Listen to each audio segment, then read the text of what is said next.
تاكل مكرونه نيلي بانيه فين؟ في المطبخ. انت بترمي ابني عشان اطلقك؟ انا ما رميتش ابنك. ايه اللي انت بتقوله ده؟ انا رجعت عندهم وبعدين في ايه يا طارق؟ وطي صوتك يا سيدي هنا. انت بجد بتعملي كده؟ مش ده يوسف اللي انت بتقول عليه ابنك؟ راح توديه الراجل غريب عشان تنتقمي مني؟ ده انت اناني بشكل. انت عايز الكون كله يمشي على مزاجك انت. ده كريم طبعا مش طايق نفسه، عايز يخلص منه. هاي طارق، ازيك؟ ازيك كريم؟ ازيك يا طارق؟ اتفضلوا.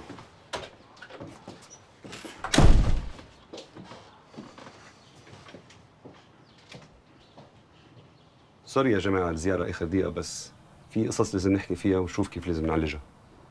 انا فاهم يا كريم، يعني فاهم ان وجود يوسف عندك في البيت ده اكيد شيء مزعج. انا عارف طبيعه شغلك وانك بتضطر تسافر كتير. لا مش ده الموضوع خالص يا طارق.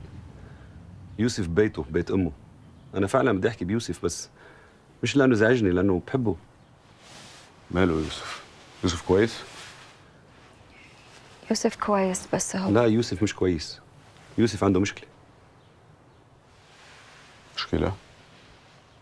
ما توصلهاش كده. هي مش مسؤولة عن اللي حصل. ايوه، ايه هو اللي حصل بقى؟ انا عايز افهم.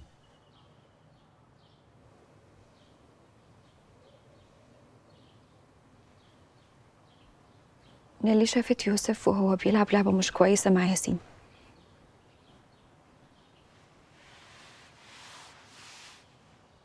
تاني؟ شفتي؟ عشان كده ما كنتش عايزه اقوله. اهو بيشكك قبل ما يسمع. بقولك يا طارق، افهم اللي تفهمه. انا المره دي شفت بعينيا وكلمت مع دينا وقالت لي انه طالما يوسف عمل كده مع ياسين يبقى اكيد في حد لعب مع اللعبه دي قبل كده. عمل ايه ولعبه ايه وانت كنت فين ساعتها اصلا؟ نيلي ملهاش ذنب. لو في حد مسؤول هيبقى أنا وأنت. انت اخر واحده تتكلم عن المسؤوليه. في ايه يا جماعه؟ مش فارقه معنا حق مين. بيهمنا يوسف، بدنا نساعده، وعفوا ياسين كمان. انت متاكده؟ انا مش هسمح لك انك تشكك في اللي انا شفته وحاسه بيه. والمره دي والله ما انا هسكت يا طارق. شفتي ايه اللي انت شفتيه؟ طارق من بعد اذنك، نحن هناخد يوسف عند حكيم نفساني، وبنصحك تعمل نفس الشيء مع ياسين. هالقصص اليوم ما بتبين، بس يوما ما حتسبب له مشاكل.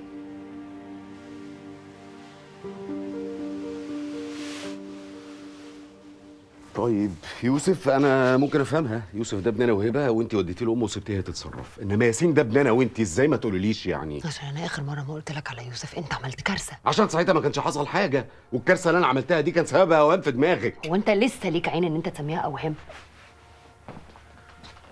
امال يوسف عرف منين على اللعبه دي؟ الا لو كان حد لعبها معاه وقال له ان هي لعبه سر. ولا هو ايه يعني، الفها من خياله وانا اللي عندي مشاكل؟ لا على فكره ممكن لا ده ولا ده. ممكن يكون شايفها على اي زفت على السوشيال ميديا مثلا، ما العيال كل يوم بتشوف بلاوي. وهو انت ليه مستعد تصدق اي احتمال غير ان انا ابقى صح؟ لو انت كنت خدت الموضوع ده بجديه من الاول ما كانش ده بقى حل. ما كانش زمان ده حصل لياسين وكنا فهمنا. انا قلت لك يا طارق، قلت لك ان يوسف متغير، قلت لك ان هو بقى عصبي، قلت لي لا دي قله ادب، قلت لك ان هو بقى عايز يقعد لوحده ومش بيحب التمرين، قلت لي لا ده دلع.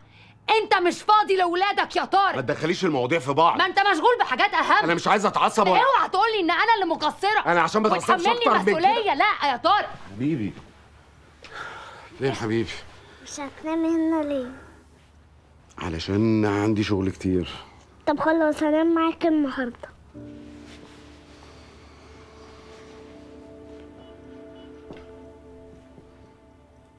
بنام جنبه في الاوضه لو عايز.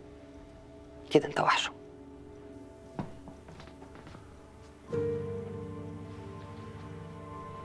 هننام على طول ولا هنلعب شويه؟ هنلعب شويه. يلا.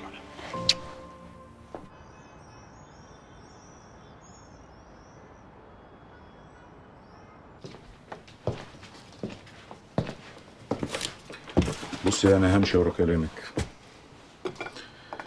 وان اللي يوسف عمله مع ياسين ده بسبب ان حد عمل معاه كده. احنا بقى محتاجين نعرف مين هو الحد ده. نعرف مين؟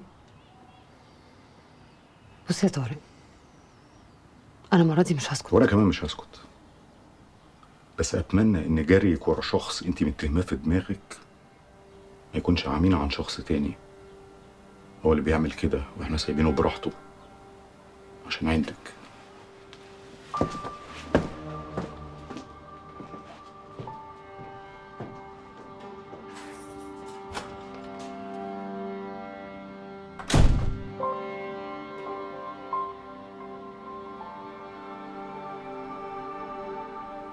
بصراحة يا دكتور احنا طول الوقت ما كناش متأكدين اللي شافته نيلي ده حقيقي ولا لا، بس الأكيد إن يوسف كان متغير بقاله فترة.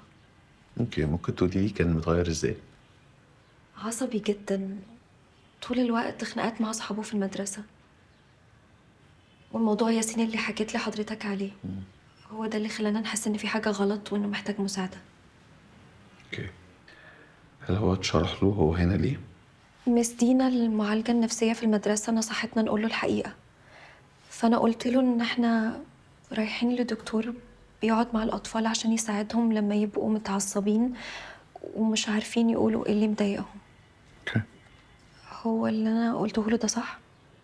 صح جدا، وكويس قوي ان هو فاهم ان هو جاي للدكتور، وبشكل عام كويس جدا انكم تحاولوا ما تخبوش عليه على قد ما تقدروا عشان الثقة بينكم تتبني. الثقة دي هي اللي هتخليه بعد كده يحكي اللي حصل لو فعلا في حاجة حصلت. طب هو أنا غلطت لما خدته من بيت باباه ومراته. أصل نيلي هي اللي مربياه تقريبا. أنا آسفة، أنا متلخبطة بس. اوكي، هو عايش مع بابا ومرات بابا؟ آه، اوكي، بقاله قد ايه؟ من وهو عنده 5 سنين. اوكي. ممكن اعرف لما القرار ده اتاخد هل كان برضا الطرفين ولا مثلا كان في مشاكل على الحضانة؟ لا خالص، بالعكس علاقتي مع نيلي وطارق كويسة قوي. اوكي. هو بس أنا طول عمري الخلفة مش في دماغي، وبعد الجواز ابتدت المشاكل والخلافات، واتقال لي إن الطفل هو اللي هيحل المشاكل دي كلها، وحملت. كنت مرعوبة من الفكرة،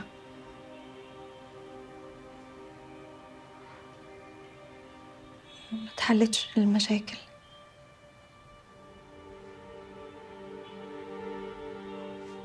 معرفتش أشيل المسؤولية ولا أعمل الحاجات اللي كل الأمهات بتعملها بمنتهى السهولة. بالنسبة لي كانت صعبة جدا. أنا بحب يوسف، مش بحب حد قده، بس مش عارفة أبقى شبه باقي الأمهات.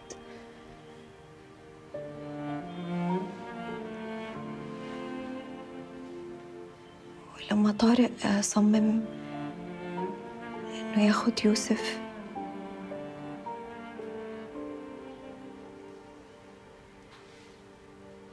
كنت عارفة كويس إنه شايف في نيلي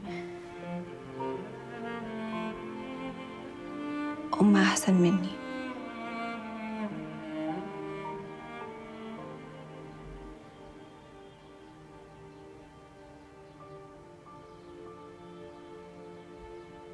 ويمكن كان عنده حق، عشان كده وافقت إنه يعيش معاهم. مش عارفة دلوقتي لو ده كان صح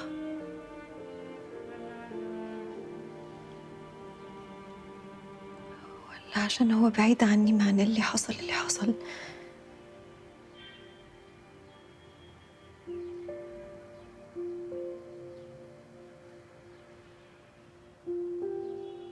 اوكي. اولا انا متشكر جدا انك وضحتي لي كل التفاصيل دي. اسمحي لي اوضح انا كذا نقطة. انا لما بسأل عن تفاصيل يوسف عايش فين ومع مين، بسأل كده بس عشان افهم الصورة الكبيرة بشكل عام، فاعرف اساعده باحسن طريقة ممكنة، مش اكتر. الحاجة التانية، ارجوكي ما تحمليش نفسك او مرات بابا او اي حد تاني الغلط. انتي في اللحظة دي عملتي اكتر حاجة صح، وهي انك جبتيه هنا. فخليني ابدأ شغل معاه، وناخد الدنيا واحدة واحدة. تعالي نشوف ايه اللي هيحصل. اوكي؟ انا الجلسة مع يوسف هتبقى انا وهو بس، فهطلب من حضرتك انك تستنينا بره. أستاذ يوسف. أنا دكتور رامي. يلا بينا.